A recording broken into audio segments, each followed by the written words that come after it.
Welcome to this journey through one of the most disturbing cases recorded in the history of the Tennessee Borderlands. Before we begin, I invite you to leave in the comments where you're watching from and the exact time at which you're listening to this narration. We're interested to know in which places and at what times of day or night these documented accounts reach. In the cold February of 1920, a phenomenon began at an isolated farmstead straddling the uncertain boundary between Tennessee and Kentucky that would challenge medical science, test the limits of rational explanation, and leave a legacy of horror that persists to the present day. The Warren family farm, situated approximately 18 miles northwest of the small town of Red Boiling Springs in Macon County, Tennessee, became the epicenter of events so disturbing that local newspapers would initially refuse to print the full details, and medical professionals who investigated the case would spend the remainder of their careers unable to provide satisfactory answers. The geography of this region is essential to understanding both the isolation of the Warren family and the peculiar circumstances that would later emerge. The area lies within what geologists call the Eastern Highland Rim, a transitional zone characterized by rolling hills, deep hollows, limestone bedrock riddled with cave systems, and dense forests of oak, hickory, and cedar. The Tennessee-Kentucky border in this region had been a matter of dispute for generations, the result of an improperly surveyed Walker line that created ambiguity about jurisdiction and governance. The Warren property itself sat directly astride this disputed boundary, with the farmhouse technically in Tennessee and the northern pastures extending into what was claimed as Kentucky territory. This geographic ambiguity would later complicate official investigations, as authorities from both states would dispute responsibility for examining the disturbing events that unfolded there. In 1920, the region remained substantially isolated despite the presence of dirt roads connecting scattered communities. The nearest railroad station lay 23 miles distant in Salina, and the roads became virtually impassable during winter months and spring thaws. Communication with the outside world depended on a rural mail route that reached the Warren farm twice weekly, weather permitting, and a telephone line that connected only a handful of properties in the area. Most families in the region practiced subsistence farming, supplemented by modest cash crop cultivation, primarily tobacco and corn. They lived in rough-hewn log structures or simple frame houses, obtained water from wells or springs, and relied on wood-burning stoves for heat and cooking. Medical care remained primitive, with trained physicians scarce and traveling long distances over difficult terrain to reach patients. Most families depended on traditional remedies, midwives, and folk healing practices passed down through generations. The Warren family arrived in the region in the autumn of 1917, purchasing a 160-acre property from the estate of a deceased farmer named Josiah Blackburn.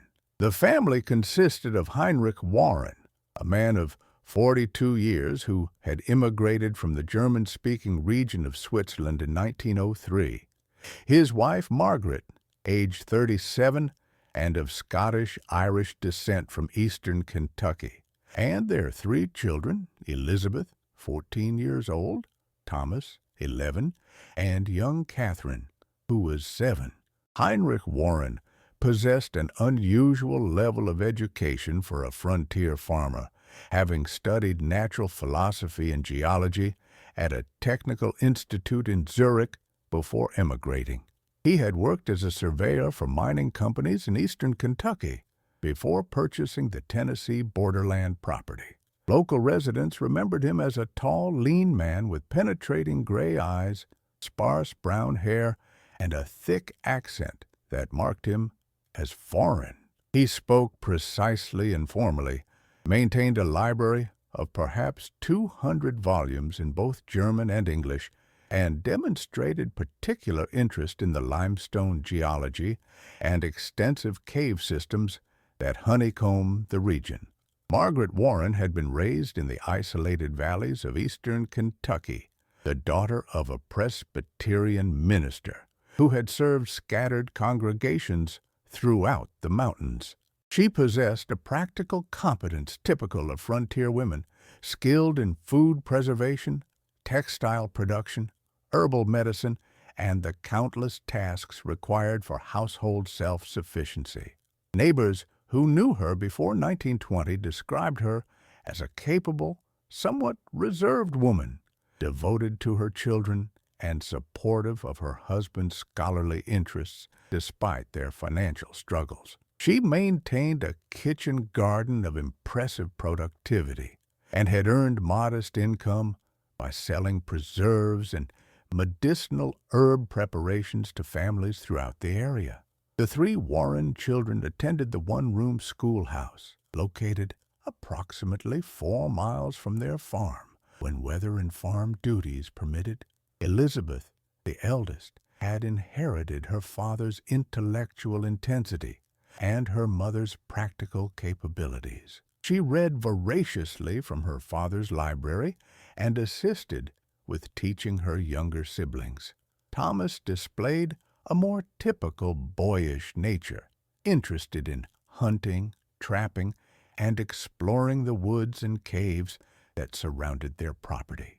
Young Catherine was remembered by her school teacher, a woman named Judith Pemberton, as an unusually quiet child, prone to drawing elaborate pictures during lessons and often staring out the schoolhouse window as if listening to sounds no one else could hear.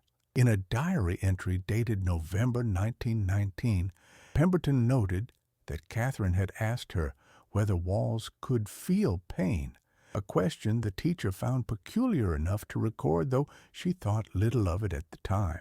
The Warren property itself centered on a 2-story frame house constructed around 1885, painted white but weathered to gray, with a covered porch extending across its front face. Behind the house stood a large barn, a smokehouse, a spring house built over a limestone spring, and various smaller outbuildings. The land included approximately 40 acres of cleared fields, 20 acres of pasture, and the remainder in second-growth forest. What made the property distinctive, however, was its proximity to an extensive cave system. The main entrance to these caverns opened in a limestone bluff approximately 300 yards behind the Warren house, and local legend held that the cave passages extended for miles beneath the surrounding countryside, though they had never been properly surveyed or mapped. Heinrich Warren had explored portions of these caves extensively during his first 2 years on the property, often taking his son Thomas with him on these subterranean expeditions. He maintained detailed journals documenting his observations of the cave formations, underground streams, and peculiar minerals he discovered in the deeper passages. During their first 2 years on the property, the Warren family established themselves as reasonably prosperous and generally respected members of their isolated community. Heinrich had successfully cultivated tobacco as a cash crop, maintained a productive orchard, and kept cattle, pigs, and chickens. Margaret had developed friendships with several neighboring women, participating in occasional quilting gatherings and church socials despite the family's geographic isolation. The children attended school with reasonable regularity. By all accounts, the Warrens appeared to be a normal, if somewhat eccentric, frontier family, adapting successfully to the challenges of rural life in the Tennessee-Kentucky borderlands. The first indication that something had gone terribly wrong at the Warren farm emerged in early February of 1920. The rural mail carrier, a man named Silas Kettering, who had served the route for 18 years, arrived at the Warren property on the morning of February 9th to find the family's mailbox overflowing with uncollected letters and the newspaper that was delivered twice weekly. This struck Kettering as unusual, as the Warrens had always been punctual in collecting their mail. He proceeded up the long drive to the house and found the property eerily quiet, despite clear evidence of recent occupation. Smoke rose from the chimney, cattle stood in the barn awaiting milking, and chickens wandered the yard. But no one responded to his calls or knocking at the door. After waiting perhaps 20 minutes, Kettering departed, assuming the family must be occupied elsewhere on their large property. He mentioned the incident to several neighbors during his route, but thought little more of it. 3 days later, on February 12th, a neighbor woman named Ada Thornton, who lived approximately 3 miles east of the Warren property, attempted to visit Margaret Warren. The two women had planned to work together on a quilt, and when Margaret failed to appear at the appointed time, Ada grew concerned and made the journey to the Warren farm. She found conditions similar to what Kettering had observed. Clear signs of recent occupation, but no response to her increasingly urgent calls. Ada noticed something the mail carrier had not, however. The windows of the farmhouse appeared to be covered from the inside with cloth or paper, blocking any view into the interior. This was not entirely unusual in winter, when families might cover windows for additional insulation, but the manner of covering struck Ada as haphazard and peculiar. More disturbing were dark stains she observed on the exterior walls of the house, concentrated primarily around the windows and door frames. The stains appeared reddish-brown in color and seemed to be seeping from the interior of the structure, though this seemed impossible. Ada later testified that she experienced an overwhelming sense of dread as she stood on the porch of the Warren house, a feeling she described as almost physical in its intensity, as though the house itself did not want her there.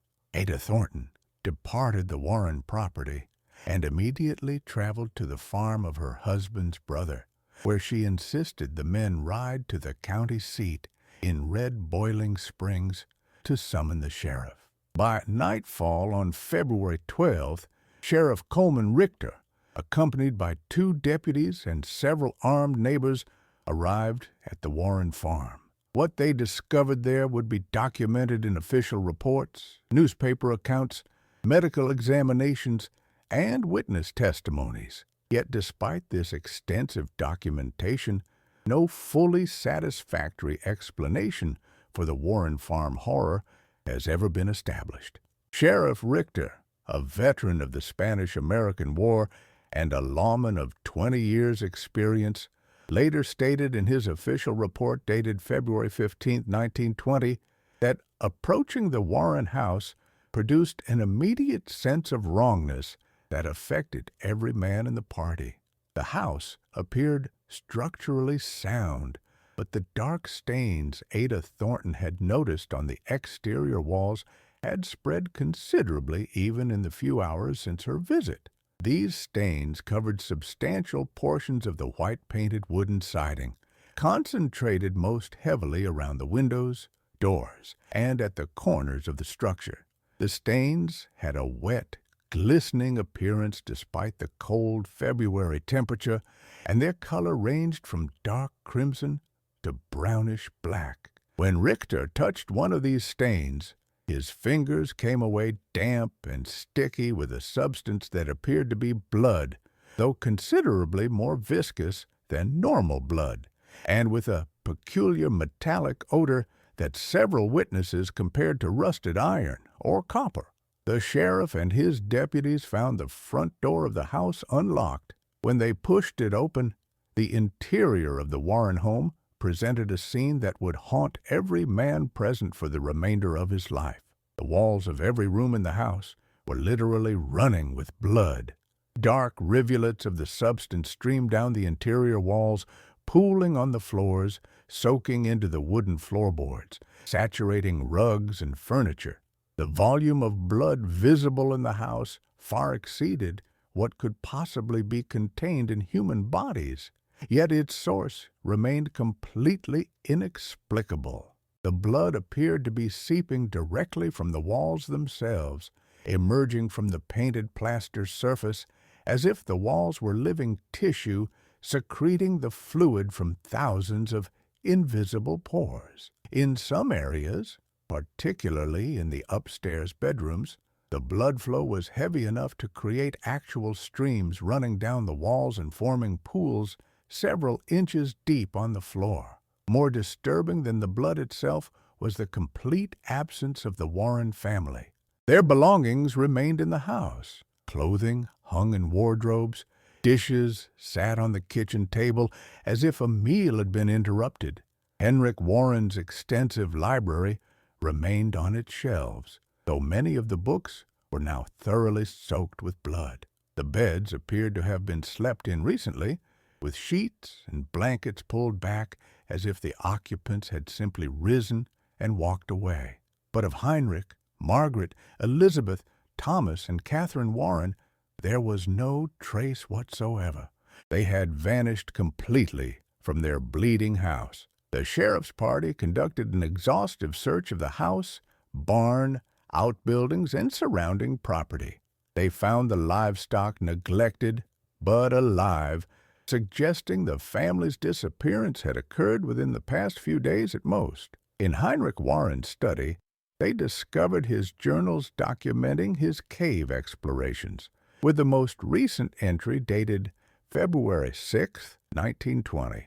This entry, written in Warren's precise handwriting, read, "Descended to the 3rd level today. Temperature markedly warmer than surface. Distinct sulfurous odor noted. The children heard something in the deep passage and refused to proceed further. Margaret insists I discontinue the explorations. She claims the cave is speaking to the house. I cannot explain what she means by this, yet I confess I have noticed the phenomenon she describes. At night, when the wind blows from the north, there is a sound in the walls. It is not merely the settling of timbers or the movement of air through cracks. It is something else entirely. The house remembers what lay beneath it." This cryptic journal entry provided the first hint that the Warren family had been experiencing disturbing phenomena for some period before their disappearance. Further investigation revealed additional clues scattered throughout the house. Margaret Warren had written a letter to her sister in Pikeville, Kentucky, dated February 4, 1920, though the letter had apparently never been mailed. In it, she wrote, "I fear Heinrich's fascination with those caves has brought something terrible into our home. The children wake screaming every night, claiming the walls are breathing. Elizabeth swears she can hear heartbeats in the plaster. I myself have seen things I cannot explain and will not commit to paper. We are all of us becoming something we should not be. The boundary was placed here for a reason, and we have disturbed what should have remained hidden." Sheriff Richter ordered the house sealed and posted a deputy to guard the property, while he returned to Red Boiling Springs to consult with county officials and summon additional expertise.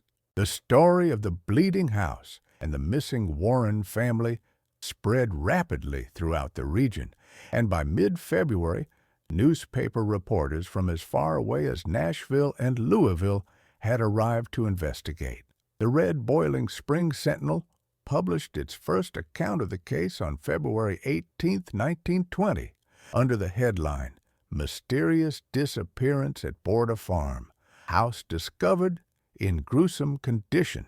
The article provided a relatively restrained account of the sheriff's findings, noting the unexplained blood and the family's absence, but avoiding the more sensational details that would emerge in later coverage. Medical expertise was urgently needed to examine the house and attempt to determine the nature and source of the blood. On February 21st, Dr. Samuel Hendricks arrived from Vanderbilt University in Nashville. Dr. Hendricks held degrees in both medicine and chemistry and had established a reputation for rigorous scientific investigation of unusual medical phenomena. He was accompanied by Dr. Walter Cummings, the county coroner, and Dr. James Pritchard, a local physician who had occasionally treated members of the Warren family. The three medical men spent 2 full days examining the Warren house and collecting samples of the blood-like substance for laboratory analysis. Dr. Hendricks's report, completed on March 3, 1920, and later published in the Journal of Abnormal Medicine, remains one of the most detailed and disturbing documents associated with the Warren farm case. He confirmed that the substance covering the walls was indeed blood, or rather, it shared virtually all the chemical and microscopic characteristics of human blood. Laboratory analysis revealed the presence of red blood cells, white blood cells, platelets, plasma proteins, and all the expected components of human blood. However, several anomalies defied explanation. The blood samples showed an abnormal cellular composition, with red blood cells displaying irregular morphology unlike anything Dr. Hendricks had encountered in 20 years of medical practice. More disturbing, the blood contained cellular material that appeared to come from multiple different individuals. Blood type testing, still a relatively new technique in 1920, suggested the presence of at least 8 different blood types mixed together in the samples, far more than could be accounted for by the 5 members of the Warren family. Most inexplicable of all was the volume of blood. Dr. Hendricks carefully measured the quantity of blood present throughout the house, calculating that at least 60 gallons of the substance had saturated the walls, floors, and furnishings. An adult human body contains approximately 5 quarts of blood, meaning the quantity present in the house exceeded the total blood volume of 24 adult human beings. Where had it all come from? The walls themselves provided no answer. When Dr. Hendricks made incisions into the plaster and wooden wall structures, he found them thoroughly saturated with blood, but discovered no reservoirs, no hidden chambers, no plausible source for the continuous seepage that witnesses reported.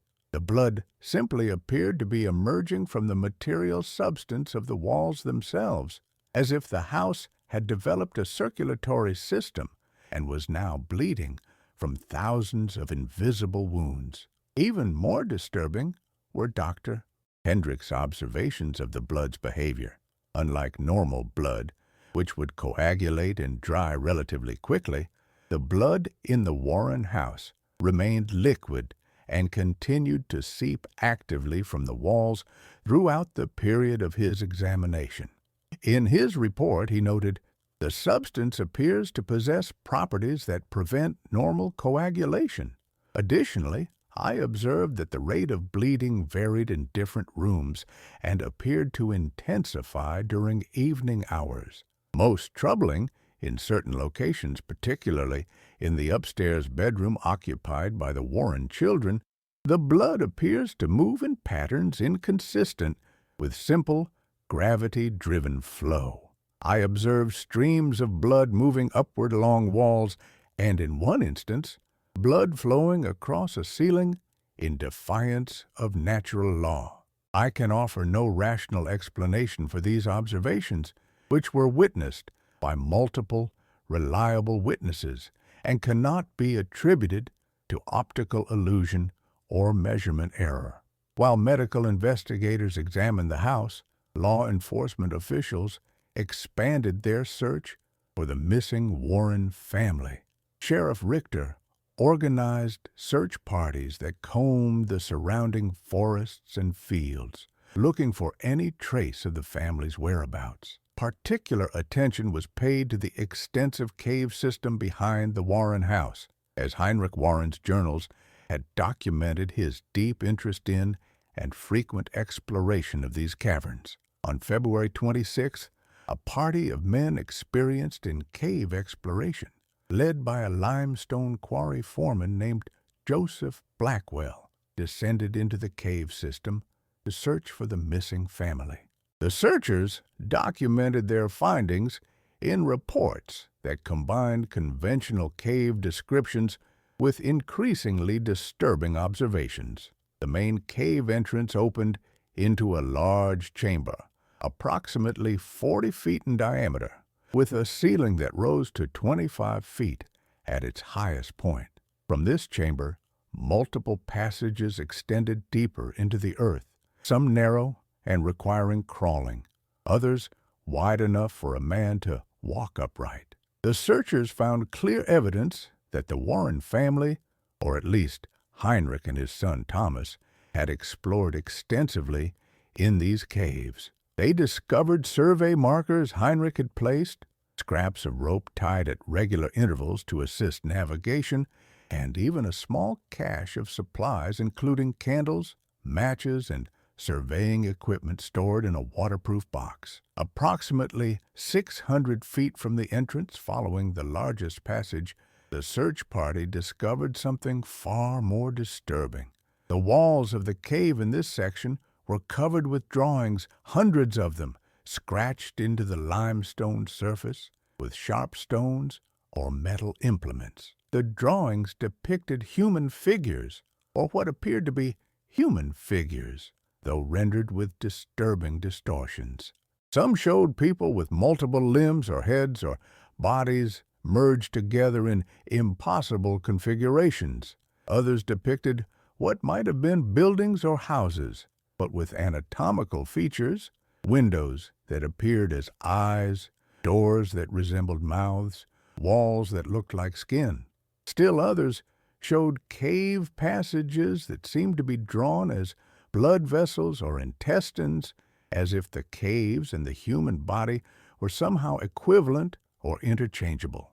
Mixed among these images were writings in multiple languages. Joseph Blackwell later stated that he recognized English, German, and what might have been Latin, though his own education was insufficient to translate most of the text. One phrase appeared repeatedly in English: "The boundary dissolves." Another recurring text read, "Stone remembers flesh." The drawings appeared to be relatively recent, executed with fresh scratches in the limestone that had not yet accumulated the patina of age. Most disturbing, some of the drawings appeared to be in the juvenile hand of a child, while others showed the more sophisticated execution of an educated adult. 800 feet into the cave system, the passage descended steeply and opened into a much larger chamber that the search party later estimated at perhaps 100 feet in length and 60 feet wide. The ceiling of this chamber rose beyond the reach of their lantern light, disappearing into darkness above. The temperature in this deep chamber was noticeably warmer than the outer passages, and a strong sulphurous odor pervaded the air, making breathing difficult. It was in this chamber that the search party made their most disturbing discovery. Arranged in the center of the chamber floor were 5 piles of clothing, neatly folded, despite the damp cave environment. The clothing was immediately identified as belonging to the Warren family. Heinrich's wool trousers and linen shirt, Margaret's calico dress and undergarments, and the smaller garments of the 3 children. The clothing appeared to have been carefully removed and folded, not discarded in panic or struggle. More disturbing, the clothing was thoroughly saturated with the same blood-like substance that filled the Warren house. It dripped steadily from the folded garments, forming pools on the cave floor beneath each pile. But of the Warren family themselves, not a trace remained. The search party found no bodies, no bones, no physical evidence whatsoever of what had become of the 5 missing people. The cave chamber contained no other passages or exits beyond the one through which they had entered. The walls rose smooth and unbroken on all sides. If the Warrens had descended to this chamber, removed their clothing, and then simply ceased to exist, they had done so in a sealed stone room with no apparent means of escape. Joseph Blackwell's official report, dated March 2, 2020, concluded with a statement that betrayed the deep unease the discovery had produced. We have searched as thoroughly as conditions permit and found no trace of the Warren family beyond their clothing in the deep chamber. The drawings on the cave wall suggest a disturbed state of mind in whoever created them. The presence of the blood substance in the cave, identical to that found in the house, indicates some connection between the two locations, though the nature of this connection remains unexplained. I must note that every man in our search party experienced severe headaches and a sense of profound unease while in the deep chamber. 2 men became violently ill and required assistance to return to the surface. I myself felt a strong compulsion to remove my own clothing, a compulsion that required considerable willpower to resist. I recommend the cave system be sealed to prevent further exploration until such time as the mystery of the Warren family's fate can be adequately explained. The sheriff accepted this recommendation, and on March 5, 1920, the county hired workers to construct a heavy timber and iron gate across the cave entrance, secured with chains and padlocks. A sign was posted warning against trespass. The Warren house itself remained sealed, guarded periodically by deputies, though the bleeding had reportedly slowed considerably by early March and had ceased entirely by the end of the month, leaving the interior of the house saturated with dried blood that had soaked deep into walls, floors, and furnishings.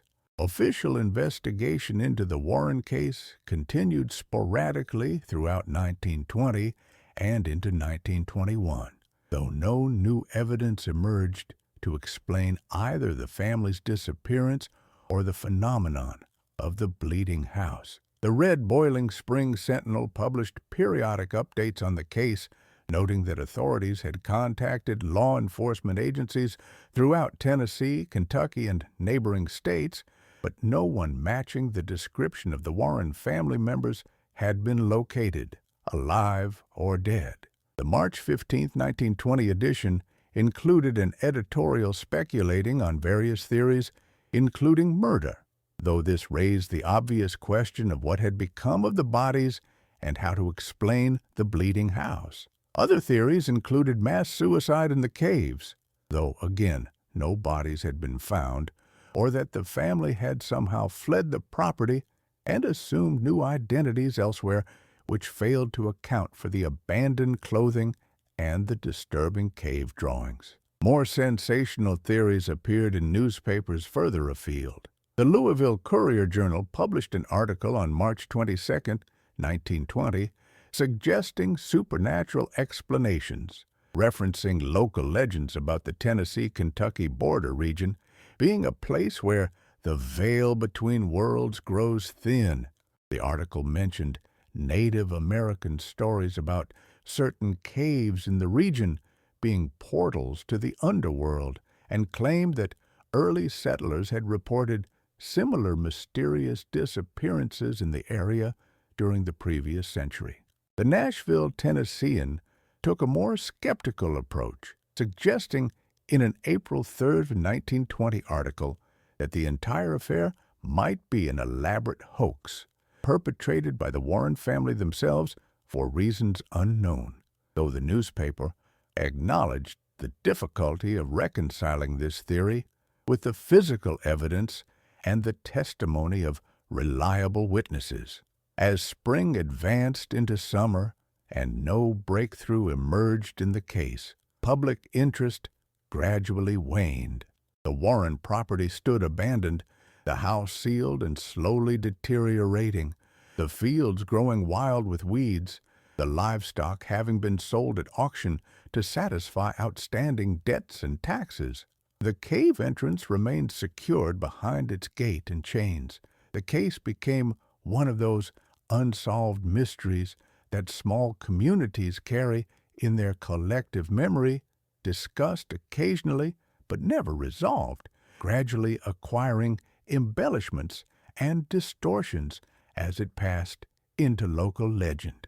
What makes this case particularly disturbing is the pattern of similar incidents that came to light in the years following the Warren disappearance. Researchers investigating the case discovered references to earlier mysterious events in the same general area of the Tennessee-Kentucky borderlands. In 1887, a family named Coldwell, who lived approximately 9 miles southeast of the Warren property, had disappeared under circumstances that bore striking similarities to the Warren case. Contemporary newspaper accounts described the discovery of the abandoned Coldwell house, with its interior walls covered in what was described as a dark fluid of unknown origin.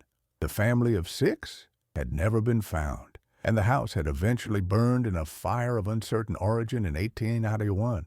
Even earlier, in 1869, a single man named Josiah Blackburn, from whose estate Heinrich Warren had purchased his property, had been found dead in his home under disturbing circumstances. The county coroner's report, discovered in dusty archives in 1921 by a researcher named Patricia Vance, described Blackburn's body as being partially incorporated into the structure of the house itself, as if the man and the building had somehow merged. The report concluded that Blackburn had died of unknown causes, possibly involving a structural collapse, though the description defied easy interpretation. It was the same Josiah Blackburn whose property the Warrens had purchased in 1917, a connection that suggested some quality of the land itself, or perhaps the cave system beneath it, might be implicated in these tragic events. In 1923, Dr. Marcus Holloway, a geologist and professor at the University of Tennessee, obtained permission to conduct a scientific survey of the cave system behind the Warren property. Dr. Holloway specialized in karst topography and had published extensively on the limestone cave systems of Tennessee and Kentucky. His expedition, conducted in July 1923 and documented in a monograph published in 1924, provided detailed maps and descriptions of the cave system, which proved to extend much further than the initial search parties had penetrated. Dr. Holloway's survey documented over 3 miles of passages on multiple levels, descending to a depth of approximately 400 feet below the surface. Of particular note in Dr. Holloway's findings was his description of the deep chamber where the Warren family's clothing had been discovered. He noted that the chamber appeared to be a natural formation, though certain features suggested possible human modification in the distant past. The walls of the chamber showed extensive mineral deposits, including unusual crystalline formations that Dr. Holloway could not definitively identify. More intriguing, he noted that the chamber possessed unusual acoustic properties, with certain sounds producing unexpected resonances that create the impression of multiple voices speaking simultaneously. He also confirmed the presence of warm air currents rising from deeper fissures in the chamber floor, along with measurable concentrations of hydrogen sulfide and other sulfurous gases emerging from these fissures. Most disturbing in Dr. Holloway's account was his description of the psychological effects experienced by his survey team while working in the deep chamber. He reported that all 4 members of his expedition experienced similar symptoms: severe headaches, visual distortions, an overwhelming sense of being watched, and what he described as intrusive thoughts of a disturbing and uncharacteristic nature. Two team members reported having strong compulsions to remove their clothing, echoing the experience of the 1920 search party. One team member claimed to hear voices speaking in languages he did not understand. Dr. Holloway himself reported experiencing a persistent sensation that the cave walls were composed not of stone but of flesh, and that the cave system was not a geological formation but rather the interior of a vast living organism within which his team was merely parasites or infections. Dr. Holloway attempted to provide a scientific explanation for these psychological effects, suggesting they might result from the toxic gases present in the cave, or perhaps from infrasound generated by underground water flows, as infrasound frequencies below the range of human hearing can reportedly induce feelings of unease, paranoia, and hallucination. However, he acknowledged that this explanation felt inadequate to account for the specific and consistent nature of the experiences reported by multiple individuals across different expeditions to the chamber. In his published monograph, Dr. Holloway included a cautious speculation that would prove controversial among his academic peers. One must consider the possibility that certain geological formations, under specific conditions of mineral composition, electromagnetic field properties, and other environmental factors, might interact with human neurology in ways that produce consistent alterations in perception and cognition. If this is the case, then locations such as this cave system might exert a genuinely anomalous influence on human consciousness and behavior, whether this influence is merely neurological in nature or whether it represents something more fundamental about the relationship between consciousness and physical environment remains an open question. The Warren Farm case might have remained simply an unexplained historical mystery had it not been for events that occurred in 1947. In that year, the property was purchased by a developer who intended to clear the land and construct a small residential subdivision. In April 1947, workers began demolishing the long-abandoned Warren house, which had stood vacant and deteriorating for 27 years. During the demolition, workers made a discovery that reignited interest in the old case and suggested that the mystery was far from resolved. As workers tore into the walls of the house, they found that the interior spaces between the exterior siding and the plaster walls were filled with an unusual substance. Initially described as resembling dried blood mixed with what appeared to be tissue, the substance was collected and examined by medical authorities. Dr. Raymond Caldwell, a pathologist at Vanderbilt University Hospital, conducted an analysis and determined that the material was indeed desiccated human tissue mixed with blood. More disturbing, the tissue showed cellular characteristics consistent with samples from multiple different human beings and included skin tissue, muscle tissue, and even small amounts of nervous tissue. The quantity of this material recovered from within the walls of the house was substantial, estimated at over 40 pounds in total. Dr.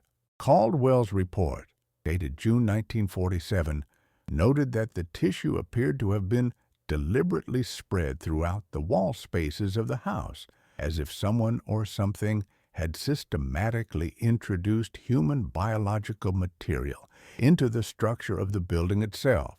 Whether this had occurred before the Warren family took possession of the house, or whether the Warrens themselves had somehow been responsible for this macabre modification of their home, could not be determined. The tissue was too desiccated and degraded to permit any more specific identification or to definitively connect it to the missing Warren family members, though the disturbing possibility that the Warrens' bodies had somehow been incorporated into the walls of their own house could not be dismissed. This discovery prompted renewed investigation into the Warren case.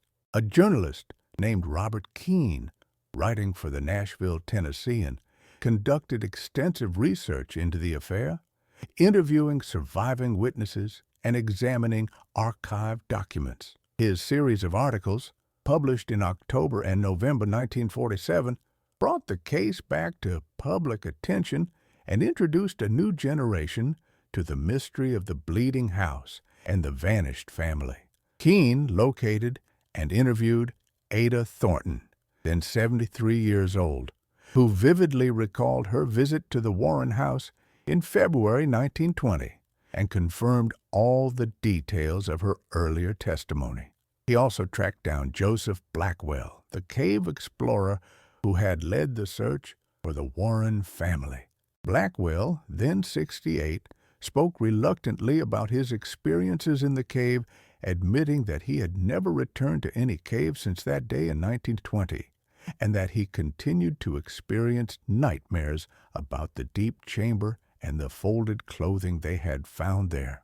Most intriguingly, Keene's investigation uncovered a potential surviving witness to the Warren farm horror, a woman named Elizabeth Brenner, living in Cincinnati, Ohio, who had come forward after reading preliminary accounts of Keene's investigation. Elizabeth Brenner claimed to be Elizabeth Warren, the eldest daughter of the vanished family. Her story, if true, provided the only first-hand account of what had occurred at the Warren farm in February 1920, though it raised as many questions as it answered. Elizabeth Brenner agreed to an interview with Robert Keene in November 1947, which was conducted in the presence of a court reporter to ensure accuracy. The transcript of this interview was published in the Nashville Tennessean on November 30th, 1947, and remains one of the most disturbing documents associated with the case.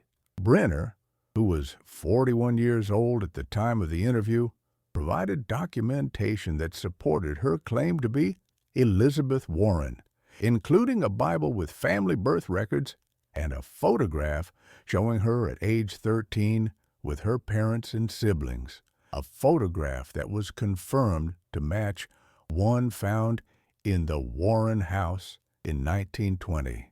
According to Brenner's account, the disturbing phenomena at the Warren farm had begun in the late autumn of 1919, shortly after her father had penetrated to the deeper levels of the cave system.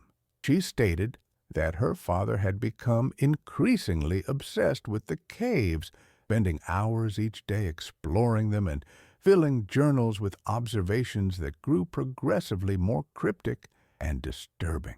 He began speaking of the caves as if they were living things, claiming he could hear them breathing and that they possessed a form of consciousness or awareness. Her mother had grown increasingly concerned about her husband's mental state, but felt powerless to intervene or to leave the isolated farm with 3 children and no resources. In December 1919, according to Brenner, the walls of the house began to show damp patches that appeared without any obvious source. Her father examined these patches extensively, even cutting into the walls to search for water leaks or structural problems, but found nothing that explained the moisture. The damp patches gradually spread, and by early January 1920, they had taken on a pinkish tinge that slowly darkened to red. Her mother had wanted to leave the property, but her father refused, insisting that what was occurring was natural and scientifically explainable if they could only understand it properly. By late January, the walls were actively bleeding, exactly as the later investigators would discover. Brenner described the horror of living in a house where blood continuously seeped from every wall, dripped from ceilings, soaked into floors. The family had attempted to clean the blood, but it reappeared faster than they could remove it. Her younger siblings, Thomas and Catherine, had become hysterical, refusing to sleep in their rooms and huddling together in the kitchen. Her mother had descended into a state of terrified paralysis, praying constantly, but unable to take any effective action.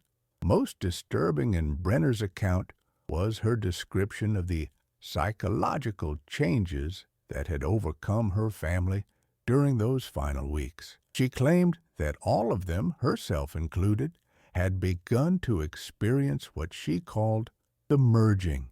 She described this as a sensation that the boundaries between their individual bodies and consciousnesses were dissolving, that they were becoming somehow mixed or blended together, and that simultaneously they were merging with the house itself.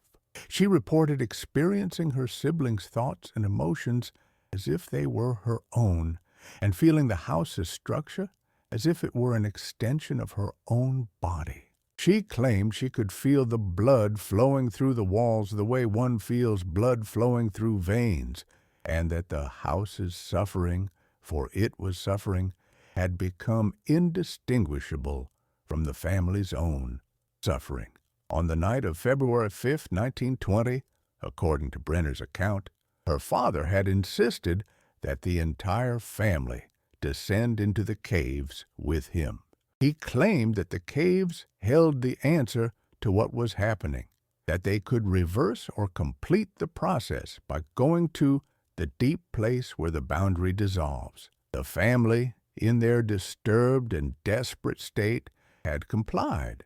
They had descended through the cave passages to the large, deep chamber, guided by her father, who moved through the darkness with unnatural confidence. In that chamber, her father had instructed them all to remove their clothing, claiming that flesh must meet stone without impediment. What Brenner described as occurring next defies easy comprehension. She claimed that the cave chamber had somehow become the interior of a living thing, that the stone walls had become membrane or tissue, and that her family members had begun to sink into these walls, to be absorbed into them, exactly as one might sink into soft flesh. She stated that she could feel herself beginning to merge with the stone, to become part of the cave system, to join with the ancient awareness that dwelt in the stone beneath the disputed boundary. At this point in her account, Brenner claimed that she had experienced a moment of resistance or rejection from whatever presence inhabited the caves. She described it as a sudden, violent sensation of being expelled, of being recognized as incompatible or unsuitable for the merging process. She found herself abruptly back in her normal consciousness, naked and alone in the cave chamber, with no trace of her father, mother, or siblings visible anywhere. She had fled in panic, somehow finding her way through the dark passages to the cave entrance, emerging at dawn on February 6th. She had found clothing in the house, taken what money she could locate, and fled the property, walking through the winter night to Red Boiling Springs, where she had caught an early morning train south to Nashville. From Nashville, she had eventually made her way to Cincinnati, where she had lived under her mother's maiden name, married, and tried desperately to forget the horror of the Warren farm. Brenner's account was subjected to considerable scrutiny.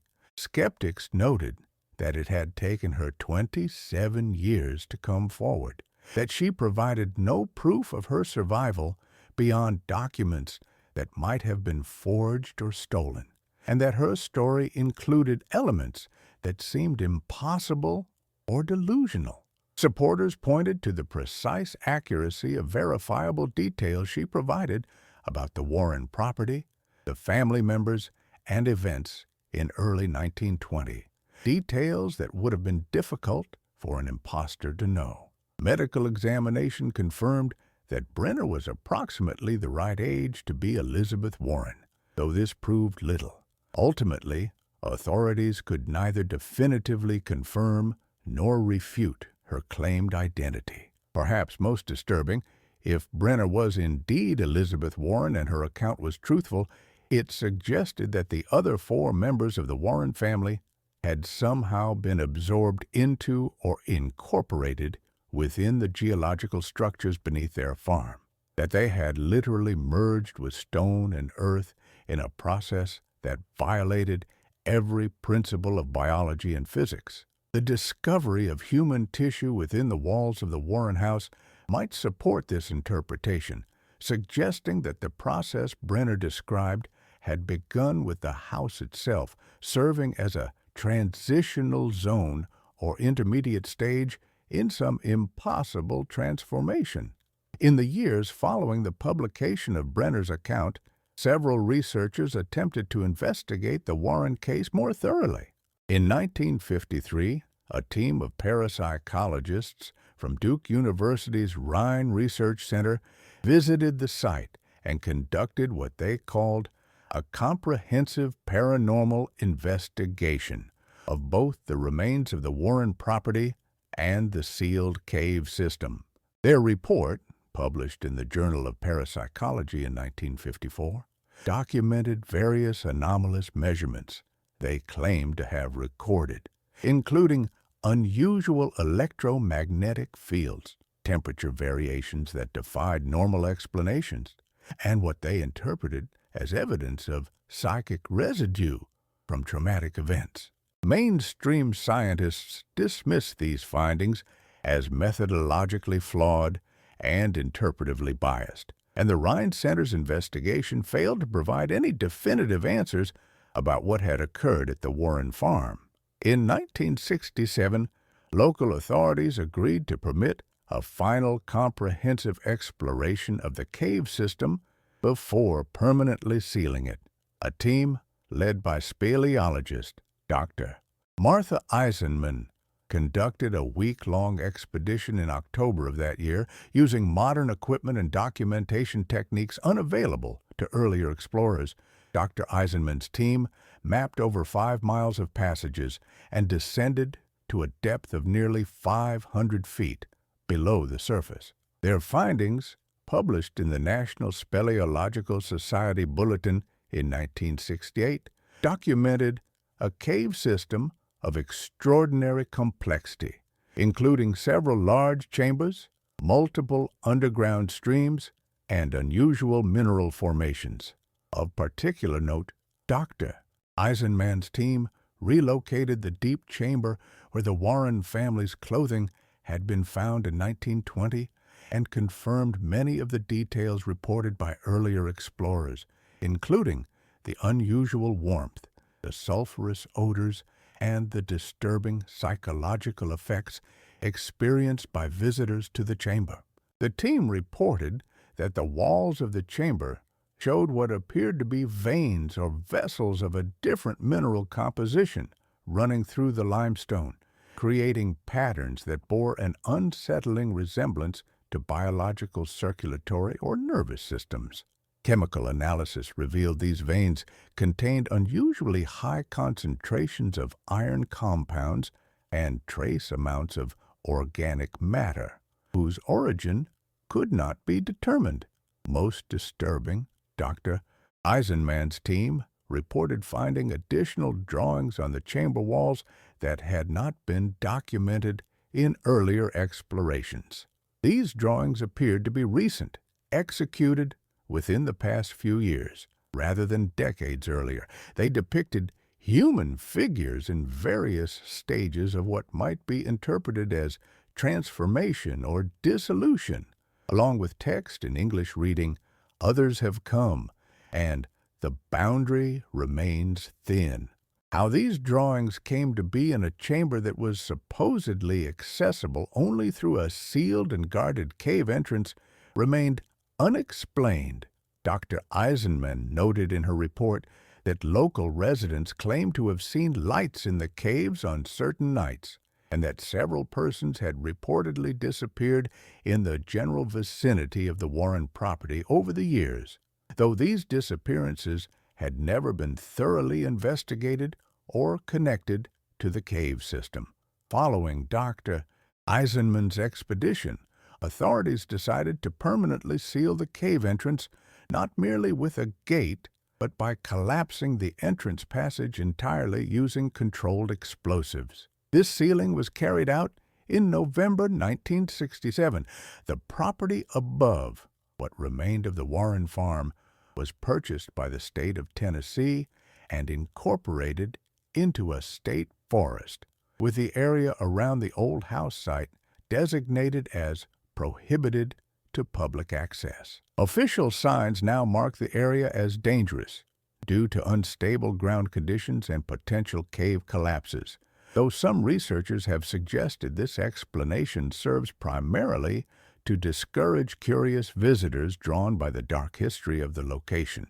In more recent decades, the Warren Farm case has attracted renewed attention from researchers interested in anomalous phenomena, unsolved disappearances, and the borderlands between conventional science and the unexplained. In 2003, a documentary film crew attempted to visit the site for a television program about American mysteries, but were denied permission by state authorities and prevented from accessing the sealed cave area.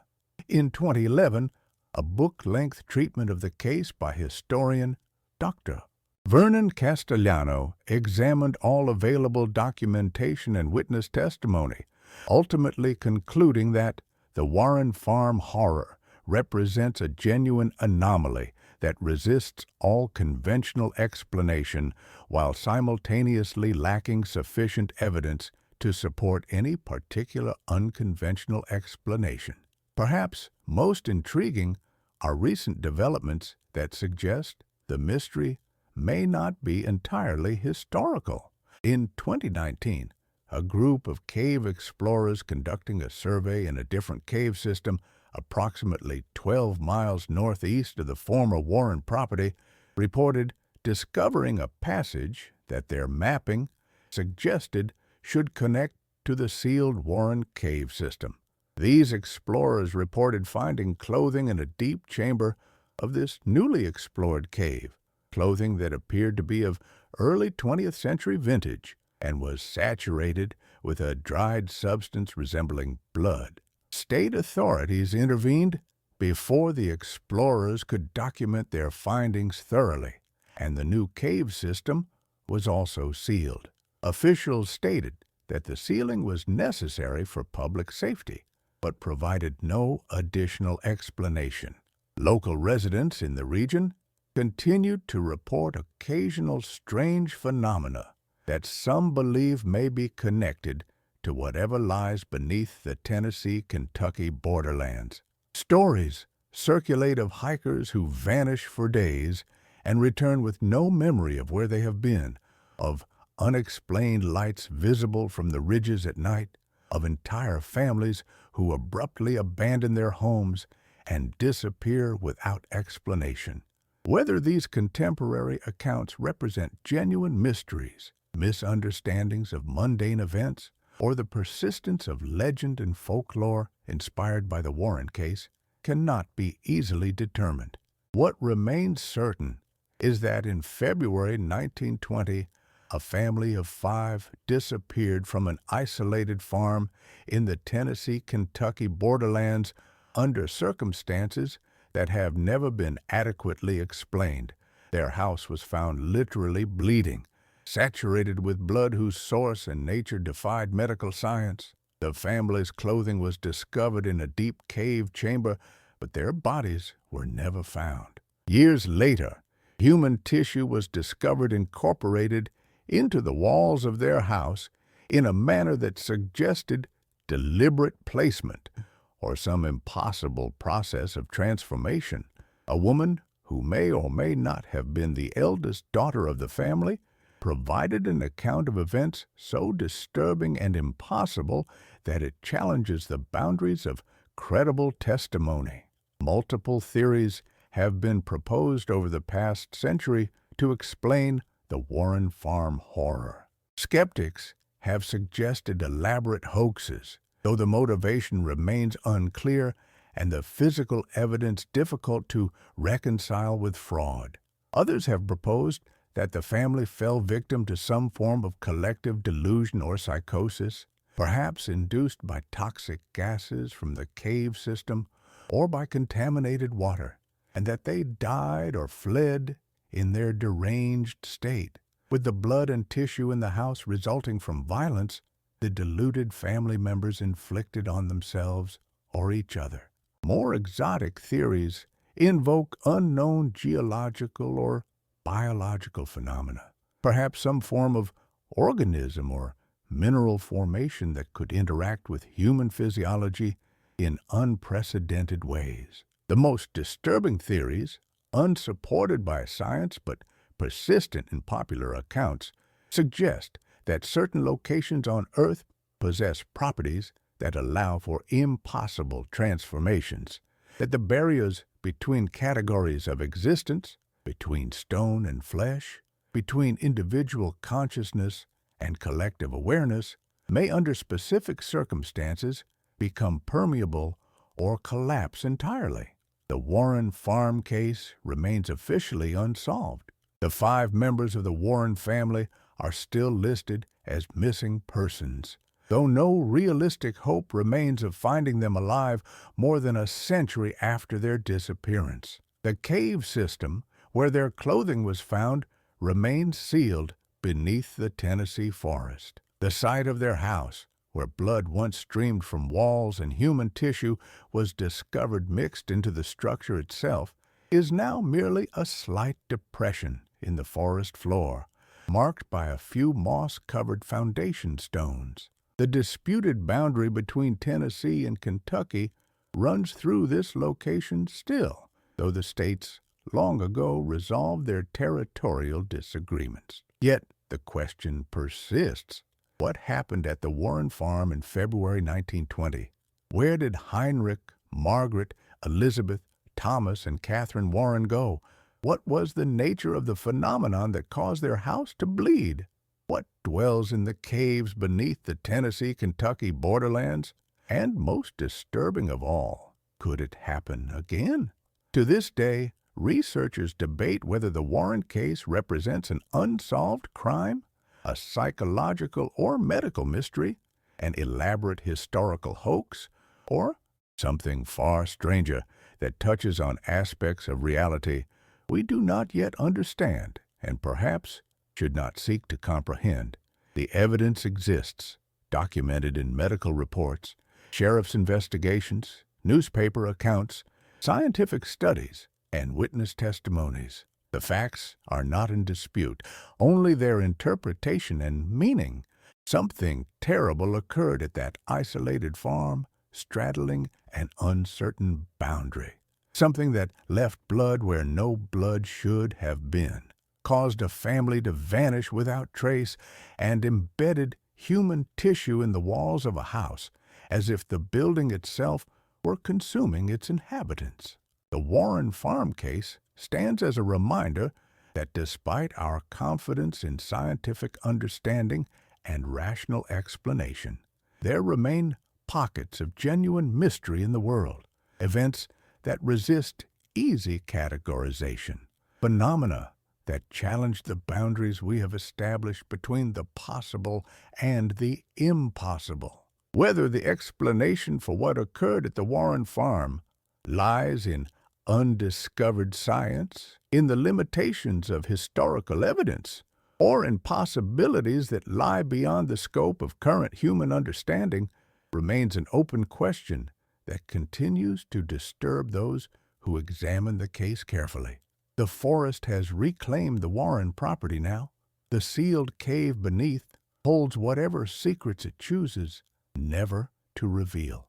And somewhere, perhaps, in stone or earth or in some category of existence we have no name for, the Warren family persists in a form we cannot comprehend, merged with the boundary they disturbed, incorporated into the geology of a disputed borderland, transformed into something that was neither flesh nor stone, but somehow, impossibly, both.